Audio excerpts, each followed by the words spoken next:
આજરોજ રામનવમી તહેવાર નિમિત્તે પાલનપુર પાટિયા દ્વારકાધીશ સોસાયટીથી રાષ્ટ્રીય મહિલા પરિષદ દ્વારા ભવ્ય પાલખી યાત્રાનું આયોજન કરાયું હતું। રામનવમી તહેવાર નિમિત્તે પાલનપુર પાટિયા દ્વારકાધીશ સોસાયટીથી રાષ્ટ્રીય મહિલા પરિષદ દ્વારા ભવ્ય પાલખી શોભાયાત્રા કાઢવામાં આવી। કાર્યક્રમમાં અનેકો મહાનુભાવો પ્રસિદ્ધ રહ્યા અને પૂર્વ corporator ward number 11 અડાજણના Keyurbhai Chapatwala અને મહિલા અધ્યક્ષ નિમિષા પરમાર તેમનું સ્વાગત પુષ્પગુચ્છ તથા રામજીની મૂર્તિ આપી કરવામાં આવ્યું। ડીજેના તાલે ભક્તિના ગીતો સાથે નાના નાના બાળકો વેશભૂષા ધારણ કરી અતિ સુંદર લાગતા હતા। યાત્રા ધામધૂમથી કાઢવામાં આવી। યાત્રા શ્રી ગોરાટ મંદિરે પહોંચી આરતી કરી રામજીના આશીર્વાદ લેવામાં આવ્યા। સૌ ભક્તો માટે મહાપ્રસાદીનું આયોજન હતું। My TV news channel Kishore Thakor.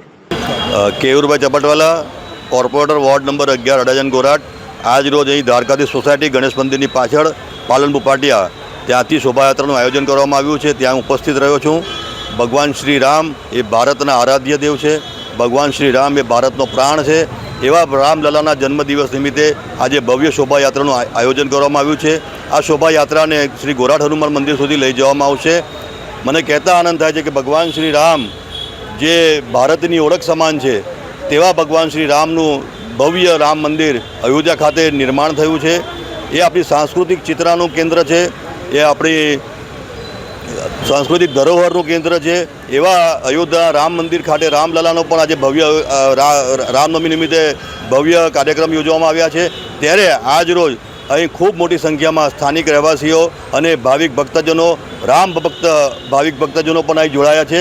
હું તમામને કાર્યક્રમની સફળતા બદલ શુભેચ્છા પાઠવું છું। આ સુંદર મજાના કાર્યક્રમના આયોજન બદલ તમામ આયોજકોને પણ ખૂબ ખૂબ અભિનંદન પાઠવું છું। કોર્પોરેટર તરીકે સમાજમાં શું સંદેશ છે? ભગવાન શ્રી રામનું જીવન એ તમામ લોકો માટે, તમામ ભારતીયો માટે, સમગ્ર વિશ્વ માટે એક બોધપાઠરૂપ જીવન છે। ભગવાન શ્રી રામ એટલે એક આદર્શ પુત્ર, ભગવાન શ્રી રામ એટલે એક આદર્શ પતિ, ભગવાન શ્રી રામ એટલે એક આદર્શ યોદ્ધા અને ભગવાન શ્રી રામ એટલે એક આદર્શ રાજા કે જેઓ રામ રાજ્યની સ્થાપના કરી હતી। આમ ભગવાન શ્રી રામનું સમગ્ર જીવન એ સમગ્ર દેશવાસીઓ માટે, સમગ્ર વિશ્વવાસીઓ માટે પ્રેરણા સ્ત્રોત છે અને તેઓના જીવનમાંથી અનેક પાઠ શીખવા માટે આપણે બધાને મળે છે। મારું નામ નિમિષા પરમાર છે। આંતરરાષ્ટ્રીય હિન્દુ પરિષદ એમાં રાષ્ટ્રીય મહિલા પરિષદ છે, એમાં હું મહિલા અધ્યક્ષ છું પશ્ચિમ વિધાનસભામાં। શું કાર્યક્રમ રાખ્યો? રામજીના જન્મોત્સવ પર આજે પાલકી યાત્રાનું આયોજન કરેલું છે। અમે ત્યાંથી ક્યાં પાલકી યાત્રા નીકળી અને ક્યાં પૂર્ણ હતી? પાલનપુર પાટિયા દ્વારકાધીશ સોસાયટી ગણેશજીના મંદિર પાછળથી અમે પાલકી યાત્રાનું પ્રસ્થાન કરાવ્યું અને ગોરાટમાં હનુમાનજીના મંદિરે પ્રારંભ થયો। વાત કરીએ તો કેટલા ભાવિક ભક્તો જોડાયા હતા અને કેટલી જગ્યા પર સ્વાગત અને એ બધું થયું?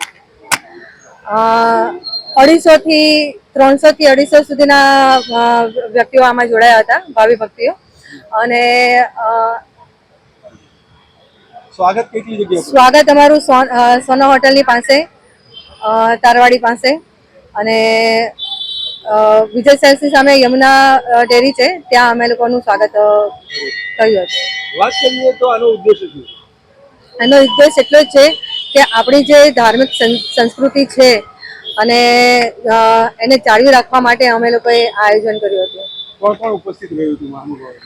આમાં કેયુરભાઈ ચપટવાળા, તીર્થેશભાઈ, હંસમુનિ, ભાગ્યેશ મહારાજ। કેટલા વર્ષથી કામ કર્યું? 2 વર્ષથી અમે લોકો આયોજન કરીએ છીએ।